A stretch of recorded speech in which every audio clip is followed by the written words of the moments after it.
So, guys, we're going to talk for a few minutes about the news of the day in Israel, but also how foreign policy applies to this debate. We're here in the spin room ahead of the debate tomorrow night. But, you know, it's interesting because the war is now back on, Niall, and it's back on in a big way ahead of this debate after we had the pause for a week or so. It is, and it's really obviously going to be a very salient issue. Something that we hadn't dreamed about a couple of months ago is now the central foreign policy issue in the world. Now, we tend to look at things from a political perspective, which is not to downplay the dire humanitarian situation. Politically, I think that war is somewhat easier for Republicans to play politically because their voters are much more unified around a pro-Israel stance. If you look at this on the Democratic Party, this is this sort of wound running up the middle of the Democratic Party, splitting particularly younger and more progressive voters from President Biden. That kind of divide doesn't exist in the Republican Party. That's what we've seen, Sean, in President Biden's numbers. I mean, he's been losing support, and to Niall's point, he's losing it with his own people, his own coalition of young Democratic voters. Right, that's right. Especially with those young voters that is so critical to the Democrats coalition. And you're seeing the number of them who say that this election is important to vote for go way down. That's a big problem. Not only that, I mean, you're seeing splits for a lot of different reasons, but the idea is when you see key parts of that coalition go down, it will be interesting to see how much it comes up tomorrow night. But also, I think you've got a huge contrast between the 4 years of Trump and the 2.5 or almost 3 years of Biden foreign policy-wise.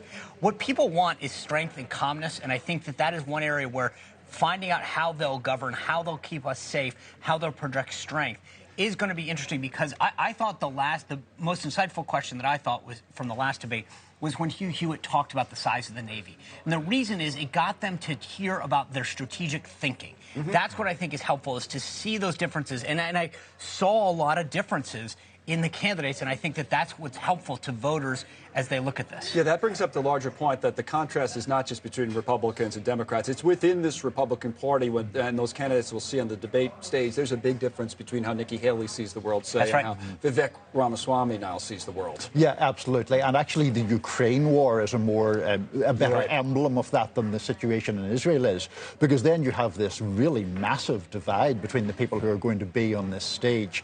Nikki Haley and Chris Christie hewing to a fairly traditional Republican sort of hawkish view. They want backing for Ukraine. They think that's important. They think it helps U.S. security.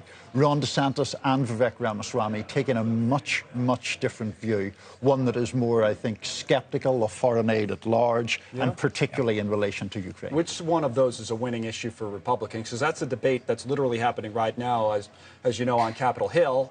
Republicans pushing for more border security, more border funding, and the pushback is against the funding for the wars in Ukraine. I'll answer that in a different way, I think, which is we're here in Alabama. And while this primary process is still yet to kick off, right now, the only thing that matters, if you think about what we talked about just a little while ago, is Iowa. So the question becomes, where do Iowa voters come down on this issue? What issues are going to matter to them? Because right now, if you look at where this race stands, if you are Ron DeSantis and Vivek Ramaswamy and you don't do well in Iowa, you don't go forward. So everything that I hear a candidate say tomorrow night should be through the lens of an Iowa caucus goer. And that's it, full stop, because you can't make it any further if you don't get out of Iowa. Well, the funny thing about the Republican Party is I think you were getting to this for a moment now, very predictable on foreign policy for years. The Republicans were for a strong defense and in many cases for an aggressive foreign policy. And certainly we're seen across the board as, quote-unquote, pro-military. Which brings me to our next issue today. I want to talk about Senator Tommy Tuberville. Speaking of being here in Alabama, he's finally letting go. Sean, I'll start with you on this. Of this hold on military promotions. I know we've talked about this before. That it wasn't necessarily a good look for the GOP. Well, look, I mean, context-wise, Tuberville started this hold on officers being promoted at the flag and general officer level because the Pentagon, under this administration, changed a long-standing policy not to pay for abortions. And they were not just paying for it, they were giving 30 days of leave to do that, and they did it unilaterally without going through Congress. Tuberville had held firm on this, and then obviously this was made into a readiness issue. He's now going to say that anyone under the 3-star and below gets pushed forward. Yeah. This looks sloppy.